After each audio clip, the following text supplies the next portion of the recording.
In November 2025, the fourth batch of Sunresin's BPA catalysts commenced stable operation at Wanhua Chemical, achieving a full-line replacement of catalysts supplied by leading international providers.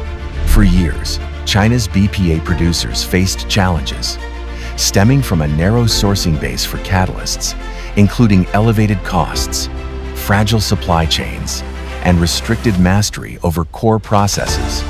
That changed on the 20th of December 2024, when over 90% of domestic BPA companies came to Sunresin for a solution. Sunresin answered with confidence built on proprietary jet spray granulation technology, enabling uniform particle size, high stability, and longer lifespan. Backed by years of R&D, we overcame every technical challenge from lab to industrial scale. The success at Wanhua proves it. Stable operation, consistent product quality, and full customer trust.